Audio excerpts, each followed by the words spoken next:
Okay, then I'm not going to touch it, but I promise it said unsupported. Sometimes Rona and I feel like that, unsupported. But guys, this is Lisa and Rona live for Quilt Babble for the first episode of 2025. I know it's January. I don't know the date, but It's we the are 21st. the 21st. I look at it this way. Does it really matter at this point? We showed up at 7 p.m. third Tuesday night of the month. Who cares the date? We're rocking and rolling here. So, guys, why you know how we roll here. The first few minutes, Rona and our guests are always trying to get this shared on their social media. So you deal with Lisa, and I'm here to tell you tonight we are talking about UFOs and how to avoid the invasion. Now, I'm just going to say, I think Steve came up with that title, How to Avoid the Invasion, because if you're like me, the invasion has already happened. So it's how to, I'm not sure the next words, but moral of the story. Rhoda, how are you doing tonight? I'm doing good, and it's funny that UFOs is our topic, because right before we went live, we were of course discussing the piece of a UFO that's on the wall behind me that was supposed to be my kid's Christmas quilt this year. So it's obviously not done. Well, see, you're saying this year, so technically this year is 2025. You didn't say Christmas. That's true. That is true. That's true. Yeah. Oh, hi Scott. Happy 2025. Our friend Scott is on with us. Scott Flanagan of Fourth and Main Design. But let's talk about who is physically on screen with us, Miss Rona. These are some of your friends you brought along tonight. So I'm going to let you start it rolling with some introductions and stuff. Okay, well, first, so joining us is Lindsie, and she is kind of amazing. I'm not sure how long we've known each other now, because we worked together on my very first book that I published, the Tips for the Traveling Quilter, and then another book. But she is with us now because she is works with the Quilters Planner. So tell us, Lindsie, who you are and what you do. Yeah. It's been such a journey. I feel like just working with you and working with everyone else in this industry, that it's kind of just taken a little bit of a pivot. But I've worked for, oh gosh, 10 years now, I think is when, well, before that, but it really started, my business started growing in 2014. Yeah. I picked up, I've worked for, somebody's got their volume on. Sorry, it's me. I'm working on it. Okay. Well, mute yourself, please. You guys know it's the man behind the curtain, Steve, Mr. Oz. Anyway, sorry, Lindsie. Go ahead. No worries. It's okay. Okay, hopefully everyone can hear me. Anyway, so I'm a graphic designer for quilters, and I do anything that quilters need that they don't want to do themselves, from branding and logo design to pattern illustration, pattern layout, template creation, any print materials, online materials, all of that sort of stuff. And I've been doing that for 10 plus years. Anyway, so was very, very busy with that over the last couple of years. And now I have a smaller, consistent client load with ones that I just really love working with. But last summer, I purchased the Quilters Planner business from my client, Lorinda Davis, who owned it. She had purchased it from Stephanie Palmer, who started it 10 years ago. Anyway, it's kind of stayed in the family and in our team, but I wanted to see this awesome product continue. I was the designer of it from the beginning when Stephanie came up with the idea for it, and I was just really pleased and happy to keep it going on. And it's really grown over the years, and it has a lot of fun things that relate to planning out your whips and your quilting life. And so I'm very happy and honored to be here today. So that's kind of my full circle here. Yeah, that sounds fabulous. I can't wait to dig into that. Rona, who is your other friend with us tonight? So Kiley, I'm so glad that you could join us tonight, because Kiley has Kiley's Quilt Room. That's right. That's right. The name of it. Yeah. So she also started, I took her schoolhouse when we were at Quilt Market, where she was presenting her app, which is, oh, and I totally lost the name. Is it My Quilt, that's right, My Quilt, which of course Nancy and I sitting in there were immediately downloading, and I have to admit I missed like the second half of what you and your husband said, because we were just playing on the app. That's good. That's great. Please tell us about who you are and what you do. Yeah, so I'm Kiley Ferons, and I started Kiley's Quilt Room in 2020. And I've always been terrible at following quilting instructions, and so I just my mother-in-law who taught me how to quilt, she just would always be like, "What are you doing? Follow the, trust the process," and I just couldn't do it. So so I started writing my own patterns, and yeah, I took a course on how to kind of jumpstart your business doing writing patterns, and that really helped propel me forward. And while I was doing that course, they suggested like some magazines that you could submit your work to. And as I was looking through all the list of amazing quilting magazines, none of them really felt like as modern or as all inclusive or a mix of lifestyle and quilting. Like there just wasn't any one that I truly was like, that's the one for me.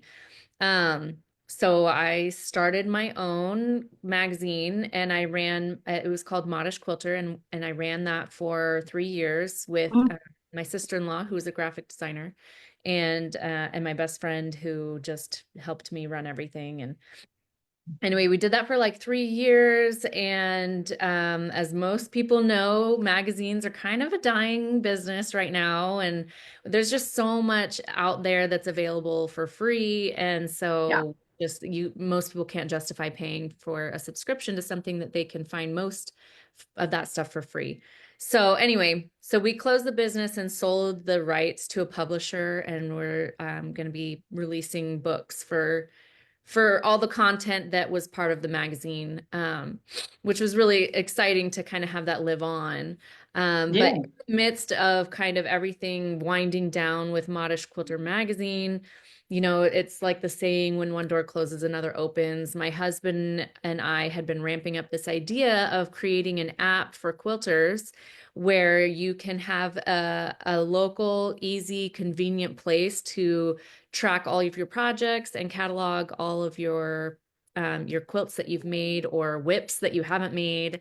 And so we've been building that now for, I think it's been about 1.5 years that we've been working on it. And well, we've been working on it longer. It's been out and available for 1.5 years. But it's been amazing. It's been so fun to work with my husband. So I designed the app and he builds it. And then we get lots of feedback from quilters for features that are needed. And the response back has been really, truly amazing. We have over 20,000 users on the app right now. And awesome.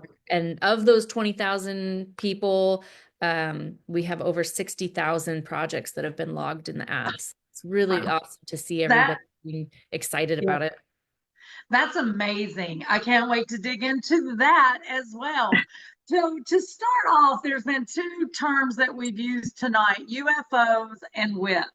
Rona, why don't you give us a definition for those beginning quilters that might be out there watching that don't know the terminology that we're using? Well, so the WIP is that's a very common one, just work in progress. So which basically is the same thing as a UFO, which a UFO is kind of a misnomer because it should be UFP, right? Unfinished projects, or instead of unfinished objects, or I'm not sure. I say unfinished objects because I'm not so sure some of mine need to be true projects. But and some of them could be quilts, some of them could be bags, some of them could be table runners. You never know. So I guess it could be unfinished objects. Yeah.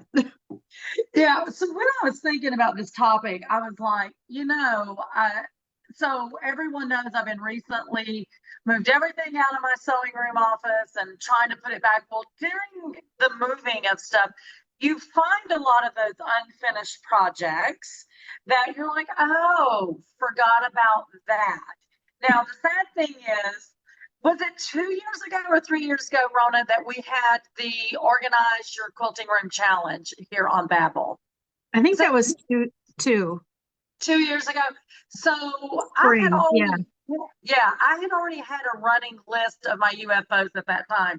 But somehow between then and this past year, there was things didn't make it on that list. So I feel like maybe Kylie or Lindsie is going to have the solution to how to keep that list up to date. But I was thinking when we were talking about doing this again, I was like, honestly, no matter what craft you do, right? Whether you're a crocheter, the paper crafts, a woodworker, it really does not matter. Every crafter has unfinished projects. It just is for multiple reasons. So I think in a little bit, we'll get into what potentially could make a project that you were so excited about kind of fall to the wayside a little bit. But I really wanted to point out, once again, for the new quilters out there, it is very normal, very, very normal to have some UFOs. So there's no shame in the game, is my motto. Okay. What do you think, I Rona? have to say real quick though, there are people, and I have met them, that actually they have the ability to finish one project before starting another one. Like they can't move on to the next until the first one is completely done. My brain just doesn't comprehend that. So I'm very in awe of those people that can do that. I'm not in awe. I'm kind of like, why? let's get a lot of fun going. So with that being said, Kylie and Lindsie, are you guys the ones that have numerous projects going, or are you like Rona was saying, some are like, I've got to finish this one before I can even look at the material for another project? Oh, well, I don't know if Kylie, if you want to start first. Yeah, I am one of those weirdos. I cannot do multiple projects. That's why your room looks like an Airbnb. I already told you that before camera. I was like, Kylie, I love your room. I was like, it looks like an Airbnb. And she's like, it's actually my real bedroom. And I was like, oh my God, it's fabulous. So I can see you being like that. I get overwhelmed with if there's too many unfinished things around me. So I do have whips in, I usually just, if I really don't want to finish it or haven't got the time or whatever, I will just pack that away out of sight, out of mind, so that it doesn't bother me. So technically you do have a few whips. I do have a few, but overall, in general, I must finish before I move on. I applaud. Yeah, I applaud that, because I am a habitual starter and planner, and I will set aside fabric and I will shop for an idea and I will have it ready to go, and I will not start. Or I will not get beyond that point very often. Or I'll start it and then we'll, stop for whatever reason. But I will tell you, I've got 2 totes stacked mountain above the height of my head of my projects in little totes, and they're all labeled. But yeah, it depends on my mood, right? And Absolutely. I think we're gonna talk about that. Like sometimes I have very small snippets of time. Just I've got 2 young kids and I don't have much time to sew, and it's a rush job if I'm trying to work on something, unless I'm like going for a sew day with my retreat and I've got a longer time period, then I can pick and choose which totes I'm taking with me. But I have to kind of be like, okay, today I've got 30 minutes. Can I make some progress on these Y seams? Let's go work on something that's a little bit easier, right? Or am I rested enough to do cutting? No. So let's do some mindless straight stitching, right? Depends on what's going on in my life. So I love it, Lindsie. Yeah, that is a true point out. So there is times that we are very in a good mental space that we can do the more complicated patterns. And there is other times we want to sew because we need the therapy, but we need the mindless sew, just like you said. Yeah. So I love that you pointed that out. Those of you that are watching tonight, come on, we are telling our shame of the game. So in the comments below, let us know. Are you like Kylie, like you're kind of a one and let me get it done? Or if you're rolling with me, Lindsie and Rona, that we have multiple. Come on, guys, I need some support. Okay, and no shame if you're in my camp.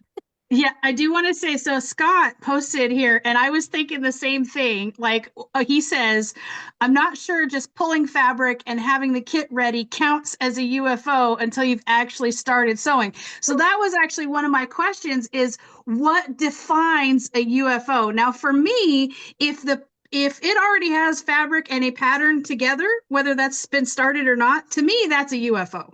Because it's a No. plan. See, I feel No. like it is because I've committed money and space to the Right. project. So, and I have a desire to make it. So So to you're me, that also- counts. So Lindsie, you're saying if I have this kit in hand, it is considered a UFO. It is the first, well, we'll talk about my tracker, but my first category here is fabric chosen. That counts for me. Like I'm not Oh. going to use that for anything else. It is See, set aside. I'm going to throw in here. So I still work a million jobs, a million hours, right? So I am like, there's kits that I have either created myself or kits I've bought as a whole. And I'm stocking them up for retirement when I can't walk into a quilt shop and drop money and not think, I don't want to say not think twice about it, but you can spend more when you know you can work a little overtime and make up for it versus when you're retired and maybe on that fixed income. So Yeah. I'm going to So maybe kits aren't, right? Maybe kits aren't, but like for me, I don't do a ton of kits. And so I have like, okay, I went and I bought this fabric. I had them cut yardage. I have a specific cut like dedicated to this project. I really can't use it for anything else unless I want to like hack my idea, so there's a level of commitment there that you don't have with a kit. And there's that's a what I difference have. though. There's a difference between a to-do list and an in It's a progress list. monologue. It's true. It's true. That's true. That's Hey, true. Can I Maybe jump I'm- in? Can I maybe jump I'm just in? Oh, sorry. Yeah. I don't usually jump in, but Julie has made a comment, and Julie, I cannot pronounce your last name, but she has posted something here that I was just itching to bring out because I hear this a lot. Shopping and planning is a whole separate craft than sewing. And Yes. I've noticed a lot of folks really enjoy that part of it, the shopping, the planning, the envisioning what the project is going to look like, and they get almost more enjoyment out of that than they do completing the project. So I just thought that was really interesting, and I wanted to make I completely and for me that's why I feel so committed about like that being on my whip list, because I get so stuck on indecision sometimes. Just the fabric selection process is hard for me. Like once I have it committed and I'm cutting and I'm sewing, like that's fine. I will keep progressing, but just sometimes choosing the fabrics for what I'm going to do or how I'm going to customize it is the biggest step for me. So I feel like if I've crossed that threshold and I've committed to like buying this and like putting a shelf and I've labeled it and it's ready to go, it's on my list. That's too much pressure, Lindsie. Too much pressure. So it's so funny Steve brought that up, that Julie commented, because it was actually something I was going to bring up. So you guys all know that I'm the owner of SewEndipitous Quilt Shop here in Rock Hill. And it is so funny. We have at least, I want to say about 2 customers that I can think of off the top of my head. They're in there very frequently. They are, like pattern in hand, buying this fabric. You would think they've been quilting forever. And at different times with different conversation, both of them have said they have never made a quilt. Never. And I was like, I just couldn't believe it because they know all the lingo. They, buy the stuff. And for them, it was like Steve or Julie, whoever made that comment, they enjoy the fabric. They enjoy, the filling it, the colors, and pulling it all together. And, but they haven't brought themselves to technically truly learn how to quilt. And I think that's wild. That's to each their own. Whatever gives you happiness and good therapy, right? Without being a psychologist. Well, either way, I am officially adopting the term serial starter because I feel like I fall into that category as well. So I'm officially adopting that. That was a good one. It's a start. It's the biggest part for me. Like just as someone who can't make a decision very well. So let's talk about this real quick before we get into Kiley and Lindsie's tips for us all tonight and how each one of the tools that they have in their arsenal could help us. So I'm going to start and say, well, actually, Rona said she's a serial starter. For me, as I was going through my stuff, I realized when it gets to the point that I've got to do sashing or borders, I'm bailing out. Like I'm swimming to the shallow end. I'm getting out, getting my towel and drying off. Maybe Now, that's your sign that you need to pick patterns without sashing or borders. Find another issue with it, I'm sure, Lindsie. But that's what I'm going with. So it's so funny. So me and my friend Diane, we kind of tag team a beginner's quilter class at the shop. And it's a 9-series class. And I think class number 9 is on sashings and borders. And I threaten her all the time. You cannot be sick. You cannot be out because you are teaching the whole class. There's a quilt that I have made for a store sample. And the quilt top has been done for months. It is draped in the dining room over a chair. And it's one that I had promised Steve that when it's done in the shop, he can have the quilt. Because it was a boho type thing, and he absolutely loved it.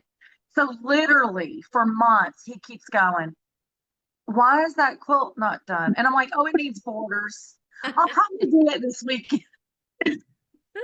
So Rona's is the serial starters why she's not getting done. I'm blaming mine on sashing and borders. Guys, in the comments, chime in what you think is the reason that you have some UFOs or whips. And Kylie or Lindsie, who wants to start first to kind of help me and Rona out? How do we help Rona, the serial starter? And how do we help Lisa? I mean, which Lindsie, I think it was you said, just don't pick patterns with borders. Get us over these blocks. I can tell Lindsie, I have used Quilter's Planner, which is one of the reasons why I thought of her for tonight, because of the page that you just showed a minute ago. So if you want to explain that. Sure. And I don't mean to still, oh, go ahead. Lindsie, before you start, is the Quilter's Planner that you have, is it a physical copy, digital copy, or is both available? Where can they find it? Let's talk about that real quick. Sure. Yes. So this, starting 2024, we offer a digital as well as the printed. So, but it is has been up until 2024, a physical paper planner that you can buy, but you can also upload the digital version into your iPad or other tablet and use the Best Notes app if you really like using digital marking up books that way. I've done that before and it works great. So whichever method works well for you.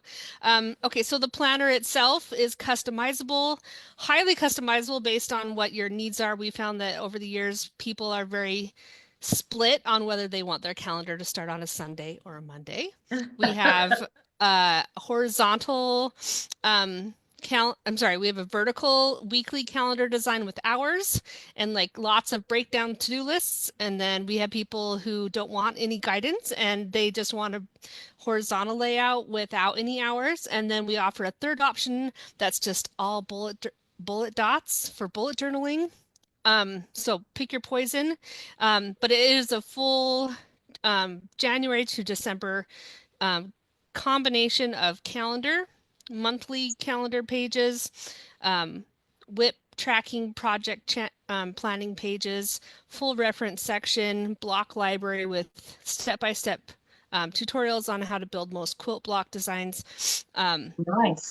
Lots of stuff, lots of fun organizing stuff. But the main one that I think we're really talking about today, and I've got a few of my current stuff listed here, is our main projects at a glance page. And I feel like for me and a lot of my customers that I've heard back from, and I shared some of these recently at the end of December, people were posting like how far they got. And it was really great at the end of the year to like total up, I made this many quilts and this many turdy things and, you know, whatever, which is really fun to kind of see where you've been by the end of the year. But it has a spot for you to list when you've completed the project, what the project is, who's going to receive it, and then the following steps: fabric chosen, cut, pieced, assembled, back, finished, basted, quilted, bound, labeled. So Nice. as you're going along, you can see what is happening, and there are 4 pages of these included. Now, we used to only include 2, but now we include 4 because we have lots of people asking for more.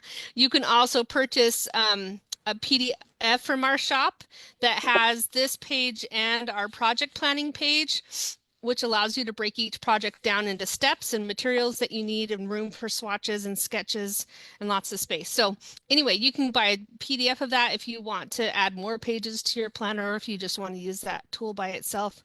But it's one of our most popular things in the planner. So forcreatives.pub is our website where our shop is.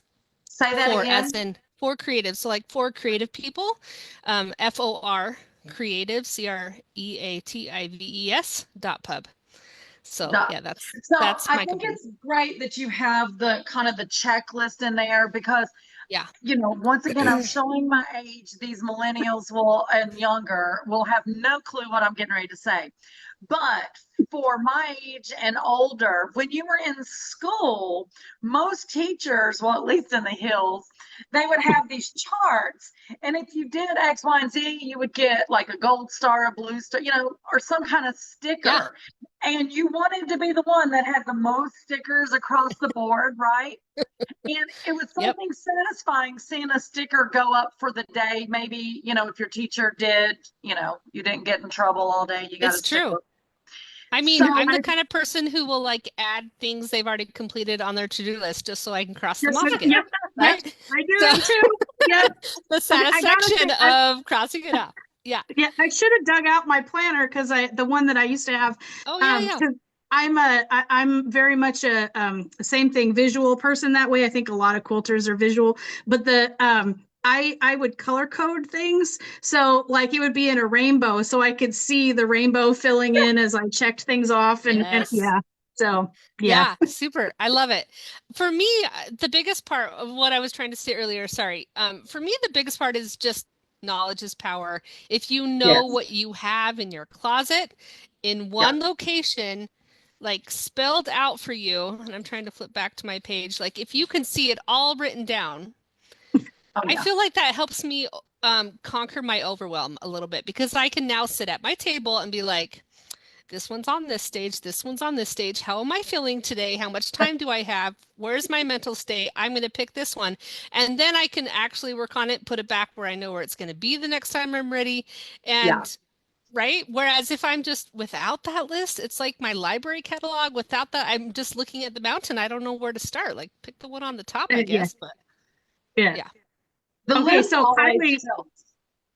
so now that we've covered the paper tracker, now Kiley, tell us about your app tracker, because I love the fact that it's almost like Pinterest meets Instagram for quilters. Like it's and that's really what it's designed for, right? Is helping us keep track of our projects, but in a digital way. Yeah. So I have ADHD, and it has long since been named incorrectly. I feel like it's not an attention deficit, it's an attention overwhelm. And I have the ability to, for worse or for better, to focus on too many things at once. And so things will fleet in and out of my mind, and I have always been a list maker, because that's the only way I can function with all the things that are bouncing around in my brain. So if I don't write something down immediately, it's gone. It's just, it'll never come back. So I keep lists on my phone, like religiously. I keep lists on my phone. So I love having physical books and all that kind of stuff, but I would find that like when I'm making notes or something, I've got like 1,000 different notebooks or planners, or I like them, but I end up like bouncing around from one to one, and the one constant has been my phone. So that was one of the reasons why I wanted to focus on a digital version of kind of like a planner, but I wanted it on my phone because I wanted I use my phone all the time. Lisa? Right. Kylie, tell them real quick, just like Lindsie Oh, did, yeah. what's the name of your app and how can they get it real quick? Yeah, it's called My Quilts app. And you can get it on either your Google Play or iOS App Store, whatever phone you use. You can find it on there if you just search My Quilts. You can also go to our website, which is myquilts.app, app. And you can find the links to download it there, and also outlines all the features and everything. What's the color of the little icon or what they're It's a going to see? when they- star. It's a quilted sawtooth star with like it's kind of like a diagonal on it. So it's a light green and a dark green star. Okay. Is what you'll find. So yeah. Okay, sorry, go ahead. No, that's fine. So anyway, I had my husband is a software developer, and he has been for years, and so when I had this idea of like I need someplace on my phone to keep track of all my stuff, and I was starting to get to the point where I was forgetting what quilts I had made and who I'd given them to. And I was like, oh my gosh, I've got to keep a record of this, because this is an art, it's not just a hobby. It's not just something we do for fun. Like, it is an art and it's an heirloom. This is Yeah. something that no matter where it goes or ends up, that is going to get passed down, and someone is going to cherish it in the future. So anyway, I just felt like me and so many other quilters could really benefit from having something easy and convenient on our phones to just add that information. So we created the app. And the thing that I love the most about the app is that you can add photos to it. So when you're entering a new project, you can add photos.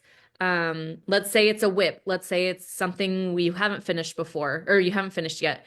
You can add photos of your progress, and you can just, as you work on it, add another photo and like, I got this far today, or I just cut it out, and take a picture of your cutting. And that way you're kind of documenting your process as you go. So something fun about the app is that if you are documenting your progress instead of entering something that's already complete, you have a little progress bar on each of your projects. And so the more you complete, the more filled in your progress bar gets until it's 100%, and then you've completed your project. So that's a little fun thing that we've added in there for you. Yeah. Yeah, that you can keep track of. And then when you've entered all your projects, you can filter them to see, like, I only want to see my unfinished projects. So show me my unfinished projects, and then I can choose which one I want to work on today. Or so there's lots of options. I really did it initially just to keep track of my finished projects, but the options are endless of things that you can add in there. Kylie, so Julie, and I can't pronounce her last name, so it's probably the Julie Erlingsie is talking about. Says Chloe's app is amazing. If you are not using it, go for it. You will really benefit from having a lovely historic record of all your projects that you ever do. I'm happy that I found it while it is still new. No quilt projects have escaped for tracking. And then she says, thank you, thank you, thank you. Oh, Also, that is so earlier, Scott said that he was on Team Kiley. I think that was when we were talking about starting numerous projects or only one project. Ruth said she is rolling with Lisa here, so I'm assuming she's got multiple, and or she's saying kits that you're projecting doesn't count as a UFO. And then Robin, she said she was a serial starter like Rona. Dusty says she works on numerous projects at once. So I just wanted to get all those comments in there. well, thank you, Julie. That's really nice of you. We constantly adding new features too. So we really do want it to be, we're trying to think of ways to like get people excited about documenting their quilts and keeping a record of their artwork, really. And so the best way we could think of is to make the app more interactive. And so you can follow other quilters to see what they're working on. And you can search through all the public projects and find ones that inspire you and save them. So you can kind of create your own little, like a Pinterest boards. It's like an inspiration board. And that way, when you find yourself not knowing what to do next, you can have a board full of projects that that you want to work on. And we're working on other features as well, where you can comment or make conversations with other people about their projects and such. So Yeah, that was one of the things that I was looking forward to with the app, is adding that where you can comment, because sometimes like it's nice to if I'm in the middle of a project or something and I'm not sure which fabrics, I thought I had an idea that I wanted to put this fabric with this fabric, but now I'm not so sure. So I need another opinion. And my husband, God bless him, is not, he told me one time I had my quilt up on the wall and he told me that it looked like Skittles threw up on the wall. So, I mean, but so, I mean, it'd be nice to, like, okay, so put up pictures of the fabrics and be like, okay, which one do you think? Do you think I should do the borders in this one or in this one? That's that sort of thing. Because I think that is one of the things that halts a lot of people. Like Lisa, you were saying about borders and sashing. Sometimes that halts people too. I know it does for me, as far as, okay, well, my quilt's almost done, but now I don't know what to do for the binding, or, that sort of thing, figuring out which fabric to add where. Yeah, absolutely. I think that's something that I find most fun about running a quilt shop, is the quilters coming in and they've got the top kind of done, and maybe they need to do the outer border, or they need backing or binding. And, I can't remember, I think it was Lindsie said it earlier, she struggles with, pulling fabrics together. It is so fun to show people that haven't really thought about how to audition different fabrics, right? And there's always numerous quilters in the shop. So we always joke when someone comes in and says, oh, I need an opinion. And we're like, you have come to the place full of opinions.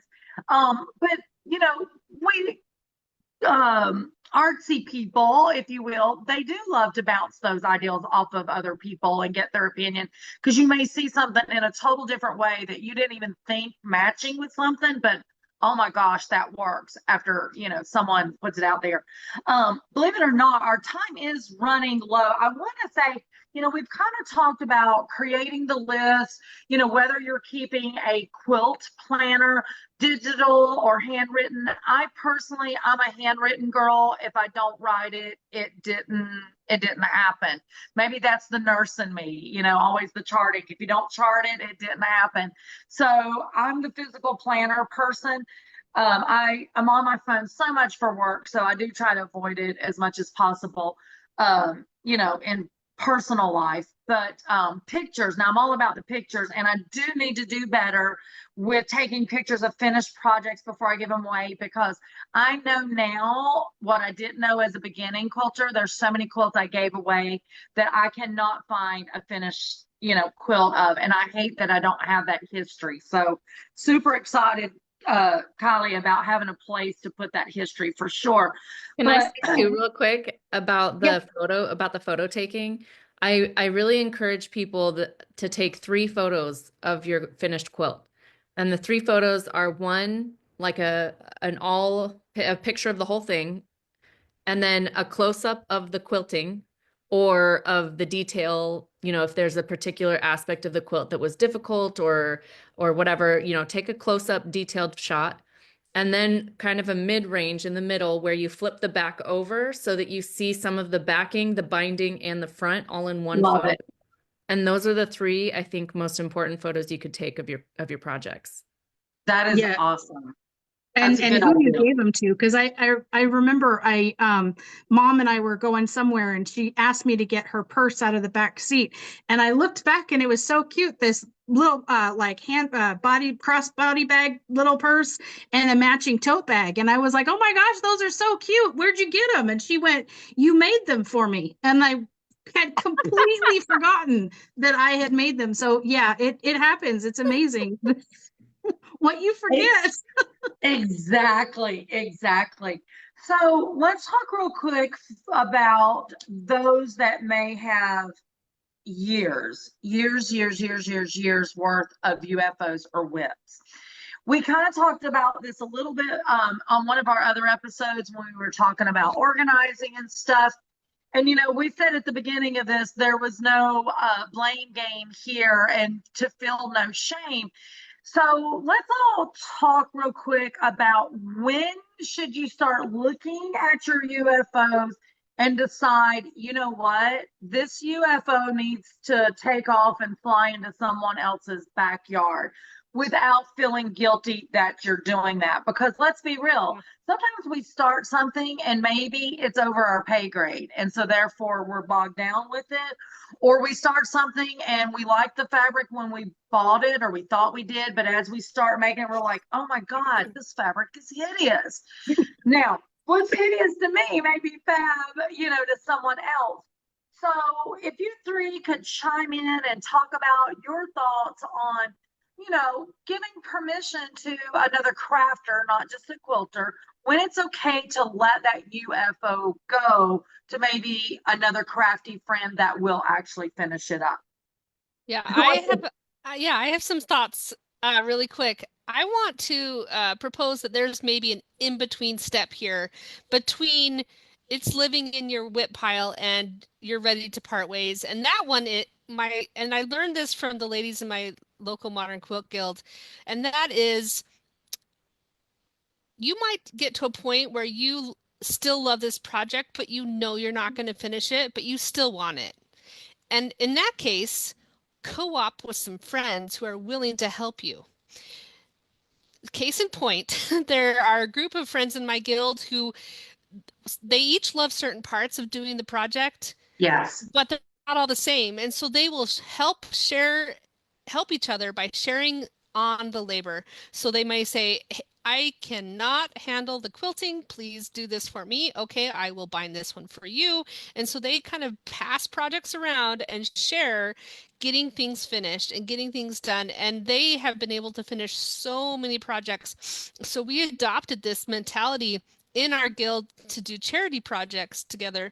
And so we have the first year, I think they finished like 75, and this last year they finished like over 250 projects that we donated to local people because they all shared on that step that they loved and passed on the one that they didn't. So even if it's a project that you're going to keep and not necessarily give away, I don't think there's anything wrong with finding a friend who can say, can I trade a project with you where I will do something I'm happy with and you can do the part that I don't like to do, or find someone you're willing to hire out. Like, we're all cool with hiring out the quilting, right? If we don't necessarily do that with your binding, do that with piecing your backing. Like, I don't know. I feel like there should be no shame in any part of that process because especially new quilters, like I talk to new people who are starting and they I just don't, I'm stuck. I don't know what to do with the quilting. I'm like, honey, you do not need to worry about that. Like, do the part you love, find someone to help you do the rest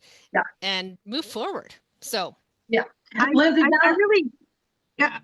really can't say, I love that because especially once you've done a few quilts, you really get a sense of what you really enjoy and what parts you really don't. Like for me, I learned very early on that the actual quilting part of it, I have piles that would just sit there and they'd never get done.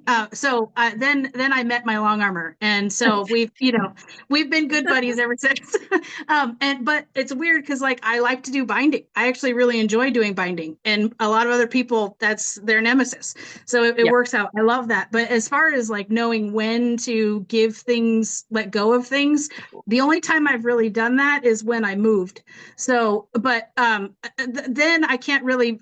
I don't think I really count there either because I tend to move every few years.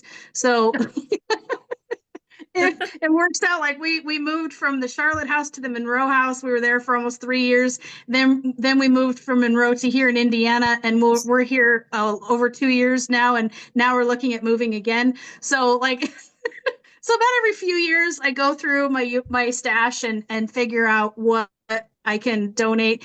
I've done that. Like when we left North Carolina, I donated quite a bit of various UFOs that were in various stages, to the local guild and stuff like that. Plus some of my old students, I let them come over to the house and dig through some things and stuff like that. So I think it also matters who you give it to. Yes. And because you want to give, especially if it's already in process, you want to give it to somebody that's actually going to finish it. You know what I mean? So Absolutely. Lindsie, our guild does the same thing with outreach. Like you can choose the part you love, get that, bring it back into the, the fold, and someone will pick up and carry it, Yeah. over the Yeah. finish line. It's a It's great, a- I never thought about doing it with your personal quilting. Yeah. So I'm It's a glad you common brought thing. that. Do it. That's really Yeah, cool. that is fabulous. Now, I will say I'm the one, if I am at an estate sale of a quilter, if I find a UFO, I believe it or not, I will pick that up and I will finish it before I will my own, because I feel like that quilter deserves that project to come to fruition. So I have done that numerous times, actually. And I feel like there have been over the years, I've heard, but I've not actually done the research, websites where you can donate your whips to and other people can buy them or offer to help finish them. I don't know. I'd have to do some more research. I might be spreading misinformation. I don't No, know.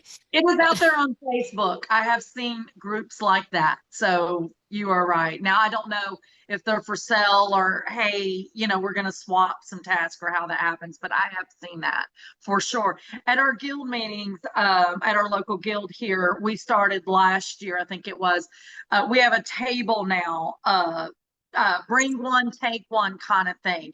So it's free. It's on the table. Just, pick it up and take it. And I know that has been successful. Some ladies, getting rid of those heavy weights that are on them that they don't want to see to the finish line. And then you have some other quilters there, it's a new project to them. So they're bringing that new excitement and they'll get it done. And the next thing you know, next month, they're bringing it to show and tell. So. Did you guys ever see the Marie Kondo show on, was it on Netflix? You guys know what I'm talking about? Marie Kondo, she was a cleaning and organizing lady, and she just had a whole TV show about how to clean and organize your house. Her book. And yeah. and I am a major purger. I love, like, every 6 months, I go through my whole house and purge anything that hasn't been looked at or touched in the last 6 months. So I like minimal.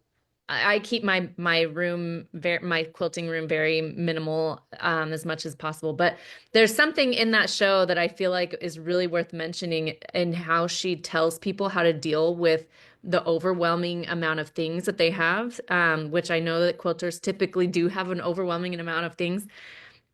Is she says, if it doesn't bring you joy, it's okay to let it go. And I just love that, because at the time that we buy it, it might bring us joy, but there, every couple of months, new fabric is coming out and trends are changing and our interests change. And it's okay if your mind has changed about something you bought in the past. It's okay to let it go, because it doesn't bring you joy anymore. And being able to let it go, and not let it guilt you, I think, is a huge burden to lift off of your shoulders, to be able to move forward on something else. Absolutely. Yeah. My husband is being snarky in the comments. We're going to He said ignore Rona Stefan. Yeah, he said Rona didn't get rid of enough. And then he said, "Purger, question mark, we, in capital letters, we need you, Kiley." I don't think you'll be happy with what I do. My kids cry every time I bring out the trash bags. Yeah, that's what I was going to say. You're saying every few months. I'm like, things are way too expensive to get that crazy every few months. But okay, maybe like twice a year, like every 6 months. Yeah, that's still, let's be real. That might be a little bit excessive, Kylie. I will say my mom would always have us, like between Thanksgiving and Christmas, we would have to, do a deep clean of our closet, our toy bins, and we would have to figure out what we were going to be donating, to certain causes and stuff. And that is carried, out. I did that with my son when he was little, because it was that whole, you're putting this list into Santa, i.e. grandma and grandpa. Yeah. Yeah, it's not going to be overflowing. I read an article recently about how women in particular get mental overload when there's too much clutter. And in general, that women get that more than men. And so, the quilting industry is predominantly women, but I think it's part of that mental, like if you're having a mental block with your quilting, or you can't move past something, or you're just, you know, feeling weighed down by whatever it is you're doing in your quilting process, perhaps clearing some of the clutter away will help you and help re-energize and find your creativity again if you have a bit more room to breathe in your quilting space. I Absolutely. definitely agree with that, because like, especially if I have too many projects out at one time, that is an immediate overload, and I have to clean it and organize it and at least put some of them away, like you said at the beginning, out of sight, out of mind type deal, because otherwise I can't focus. My brain is just in Yes. too many directions. It's like at Christmas time when everybody's working on all those Christmas projects for 2 or 3 months leading up to Christmas. And you'll always hear the quilter say, you do not want to see my quilting space right now. You do not want to, you know, because they're just fast and furious, right? They're moving from one project to the next. And it is not that pause time to clean up from that project before going to the next. And in time, for sure, Miss Kiley, it can be overwhelming if, you know, the trash doesn't come out, you know, the trash bag doesn't come out and some of that get cleaned up, or things get put back in their project boxes. Like I think Lindsie was saying, if I remember correctly, in her planner, you know, there's a tracking of exactly where those projects are and organized. So the next time you're ready to work on them, you know right where to go to grab it. Yeah. So with that being said, do you know, Rona and I've been throwing things at Lindsie and Kiley. Is there anything you want to throw back on this side? Oh, So in the last few minutes, we love to have fun. So we've got a few minutes. What, you know, it doesn't have to be on UFOs. We'll go off of that subject, but throw something in there. Maybe something to Rona the traveling quilter. I have one quick thing on UFOs real quick though. Because my biggest thing is deadlines. Like the kids' Christmas quilt that's right back there, and my granddaughter, she got her baby quilt when she was like almost 2. So I think that's another. How are you guys at deadlines for quilts? I refuse to work under a deadline. Yeah. That's smart. If somebody asks me to make something, I've made a couple, and I will try really hard. But they have to, like, just tell them upright, like they have to know that I do this for fun. Like I'm doing this for fun, right? I don't really like to do a ton of commission work. Maybe if I was like relying on that as commission work, I would, you know, be more diligent about that. But I want to quilt for fun and not for work. So for me, it's like they know they're going to get it when they get it, and they're going to be happy about it. So is it almost worse when there's a deadline? Like it gets Yes. pushed further down when. Well, Yeah. Rona, I'm going to be your friend that enables you here. So you are the traveling quilter. So let's be real. There's times that you're not even near your sewing machine technically for weeks at a time. So you do have to give yourself grace a little bit on your personal sew stuff. Now, if you're talking about deadlines for your pattern design or stuff, I can help you with that one. No, that's different. That's totally different. That's work. That's that's completely different. Even But if with work, I don't know. I wrote a book 2 years ago, that was published last Christmas time, but a quilting book, and so I had lots of deadlines, and I don't know if it was the deadlines or the amount of projects I was doing all at once, maybe a combination, but it sucked the fun out of all of it. Oh my gosh. I was burnt out for months, and I didn't quilt for months afterwards because I was just so sick of it. And really, like in the last year, I've really tried to focus on like, I'm only gonna do what makes me happy, you know, in the way of quilting, and like just, I don't know, focusing on, you know what, I will make my own timeline, and I am not, you know, here to be on anybody else's timeline, and you just focus on you and what makes you happy. Yeah. It's so true. So true. So Lindsie, real quick before we go, 1, tell us about the quilt behind you, and then 2, remind everybody where they can find you, your website and your planner. Sure, sure. So let me tilt up a little bit. This block of the month was our 2024 quilt along for the 2024 planner. And so we just finished up the last month, but every month we would sew another block. I'm working out details now with we had a ambassador and block designer for every single month and featured them each month of the year of 2024. Anyway, it may or may not be coming as a standalone pattern. We'll let you know. But I do love this quilt. It was a lot of fun. My friend Shelly pieced it, all the pieces, and I put it together, and it was been fun to work on over the feature each designer of the month each month. Anyway, so the planner again, forcreatives.pub is where you can find it. I was also going to say, I know we're in January, planner season of people kind of planning for planners is a little bit waning, but we do offer, I forgot to mention this earlier, we do offer a book without the calendar called the Quilter's Planner Design Book.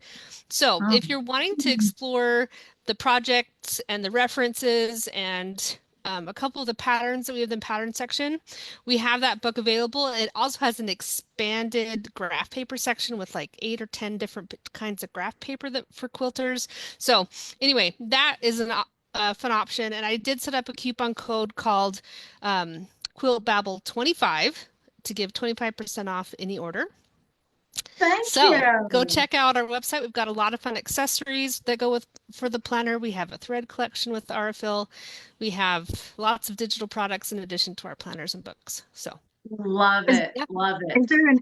Is there an end date for that the Code. code? nope, I'll leave it up. Perfect. Yeah. Thank you.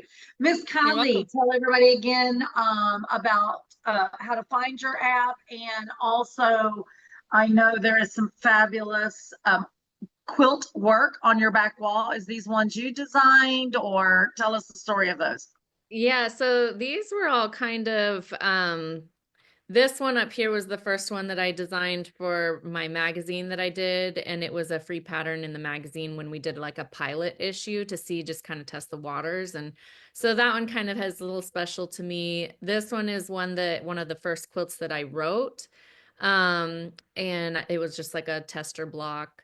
This was the first time I ever did curves. It's somebody else's pattern, but I just really loved it. And this one, I don't know. I don't even remember. Is that one like lemons?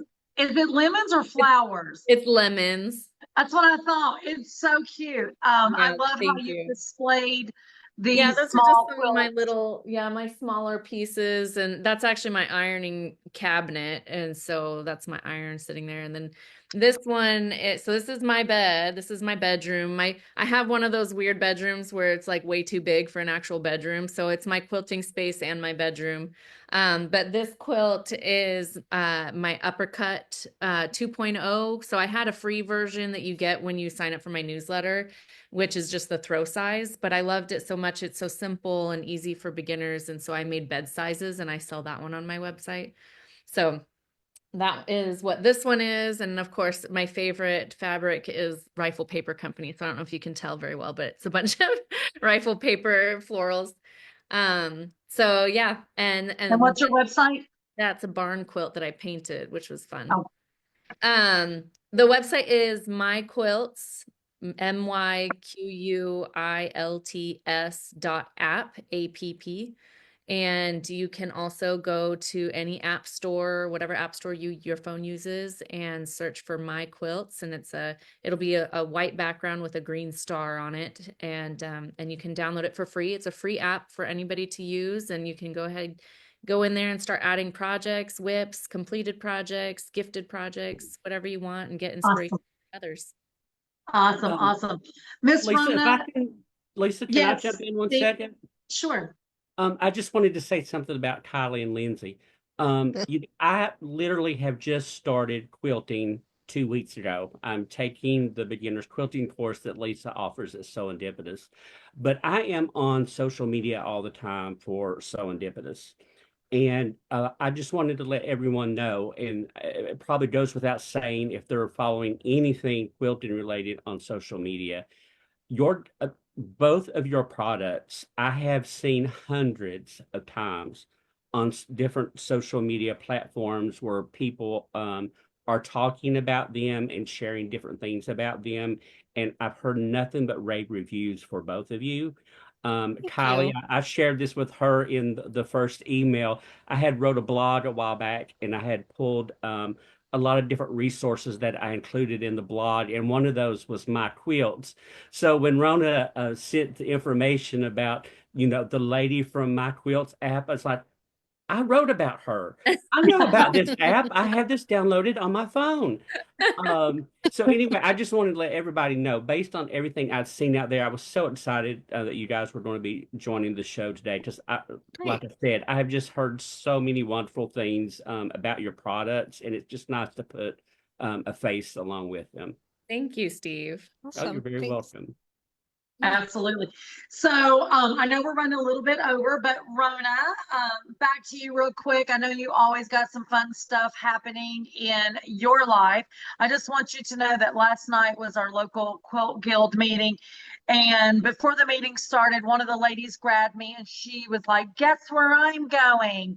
And then she's telling me, and I don't know all of your trips, but one of your tours maybe in Scotland, I think. You must have had a cancellation, and she was tickled to death that she grabbed it up. So, Rona, where are you going now? Yeah, in fact, I know exactly who you're talking about. And yes, she did grab, there was a cancellation and I hadn't even had a chance to advertise it yet. But yeah, she grabbed the seat. So it's for the 2025 Scotland trip. So the one that we're doing the tour this September. And then I have 2026 is up on the website now. We're doing another Scotland trip in the end of August in 2026. And then I'm doing a tour around the Midwest, not Midwest, the U.S. Heartland. This is called the U.S. Heartland, and our dear friend Scott Flanagan is going to be making an appearance on that one. Rochelle Rice, if you follow our Lisa Rona thing that we do Wednesday mornings on Instagram, she is going to be coming along with that. She's going to be our guest teacher. We're also doing a retreat in Missouri Star at the end of that one. I've got North Carolina. I'm doing another retreat in July, or is it June? Now I can't remember, in North Carolina. I'm all over the place. Yeah. So lots of fun things. So definitely head over to the website and check it out. There's all kinds of stuff up there happening And over what's the your next couple of years. What's your website again, Rona? RonaTheRibbiter.com. And also we're right in the middle now of the, Becky. Yes, yes. Yeah, she just commented. She's the one that's coming. So, yeah, so we're, what is it? Oh, YouTube right now. We're right in the middle of, like, literally smack dab in the middle of the winter project quilt along Charming Spirals, and episode 4 goes up on Thursday. So if you want to join in, it's completely free. Everything is on the website, again, RonaTheRibbiter.com. So yep. Love it, love it, love it. And because I own a local quilt shop, I'm not going to tell you ladies to, Kylie's like minimal, but I'm saying get to your local quilt shop, buy some fabrics, buy some new projects. Projects are not UFOs. I'm just kidding. You guys know I'm Lisa with SewEndipitous, and it is www.SewEndipitous.com. And guys, it has been wonderful tonight. I've enjoyed this and learned so much. And I'm just going to say, Rona and Nancy did, like, in passing, tell me about some app thing they seen in Schoolhouse. And we got sidetracked, which is what me, Nancy, and Rona do. And I forgot all about it. So I never did get to even ask questions or download. So now I'm excited to go play with that. Yeah. Fun, fun. So next month, February, the third Tuesday night is, Tuesday. Are we on Tuesday? Quilt Babble Live. It is going to be about generational quilting. It is going to be for once we actually know the date and the topic for the following month before we finish the episode. I'm so proud of us. We are rocking 2025. That's what we're going to do. Guys, thank you so much for tuning in tonight with Lisa and Rona, Quilt Babble Live, and Lindsie and Kiley. Thank you guys so much for being here tonight. And for those of you who are watching and commented, thank you for hanging out with us. And we will see you next February. And Steve, thanks for chiming in tonight. Yeah. Thank you. Thank you. Bye, guys.